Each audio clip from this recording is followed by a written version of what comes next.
મેંદરા તાલુકાના સરપંચ એસોસિએશન ખેડૂતોની બહારે સરપંચો આકરા પાણી અતિ ભારે વરસાદને લીધે થયેલી નુકસાનીનું યોગ્ય રીતે સર્વે કરાવી તાત્કાલિક સંપૂર્ણ વળતર ચૂકવવા માંગ કરી। સૌરાષ્ટ્રમાં પડેલા કમોસમી વરસાદના કારણે મેંદરા તાલુકા સહિત સમગ્ર પંથકમાં માવઠાના કહેરથી ખેડૂતોના ખેતરમાં મગફળી, અડદ, સોયાબીન વગેરે પાકો નાશ પામ્યા હોય। ખરીફ પાકની નુકસાનીનું તટસ્થ રીતે સર્વે કરવા મેંદરા તાલુકા સરપંચ એસોસિએશન દ્વારા માંગ કરવામાં આવી છે। આજે સરપંચ એસોસિએશનના ઉપપ્રમુખ જેડી ખાવડુની આગેવાની હેઠળ સરપંચો દ્વારા માંગ કરાઈ છે કે તારીખ 15/9/2025ના રોજ પડેલ વરસાદથી જે ખેડૂતોને નુકસાની થઈ છે તેમના ખેતરમાં મગફળી, અડદ, સોયાબીન વગેરે પાકોને ખૂબ મોટા પ્રમાણમાં નુકસાન થવા પામ્યું છે। દરેક વિસ્તારમાં અગાઉ અને હાલ તો તારીખ 25/10/2025ના થયેલી નુકસાનીનું યોગ્ય અને પારદર્શક સર્વે કરવામાં આવે, થયેલ નુકસાનીનું યોગ્ય અને તાત્કાલિક સંપૂર્ણ વળતર સરકાર દ્વારા ચૂકવવામાં આવે તેવી માંગ સાથે આવેદનપત્ર આપી રજૂઆત કરવામાં આવી છે। કે સિંહ ગુજરાતી સાથે કમલેશ મહેતા, મેંદડા।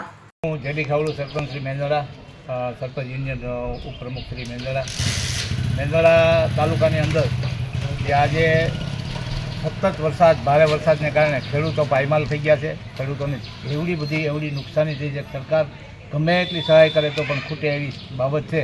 તો સરકારશ્રીને આપના માધ્યમથી મારી વિનંતી છે કે જે અત્યારે હાલ સર્વે ચાલુ છે, જે પાછળ હોય એને જ સહાય આપી, એ સર્વે ખરેખર સદંતર જૂઠો સર્વે છે। આ સર્વેથી ખેડૂતોને આપઘાત કરવા પડશે, કારણ કે ખૂબ ખેડૂતોને નુકસાની થઈ છે અને એ ભરપાઈ થાય એવી પરિસ્થિતિમાં નથી।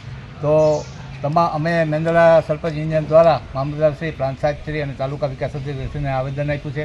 જો અમારી માંગ છે એ તાત્કાલિક અસરથી સરપંચશ્રીને વિનંતી કહેવામાં આવે છે કે સ્વીકારવામાં આવે અને તમામ ખેડૂતોને સહાય મળે તેવી વિચારણા કરી અને સરકારે પુનર્વિચાર કરીને તમામ ખેડૂતોને તેના પાક ધિરાણની સહાય મળી જાય અને બને તો ખરેખર એના જે દેવા છે એ પણ સરકાર માફ કરી દે તો કંઈ ખોટું નથી, આવી અમારી માંગ છે। અને આ માંગ સ્વીકારવામાં નહીં આવે તો તાલુકાભરના સરપંચો તમામ ખેડૂતોને લઈ અને રોડ ઉપર આવી અને સરકારશ્રીને ઉગ્ર રજૂઆત કરવા અને અમે નેમ લીધી છે।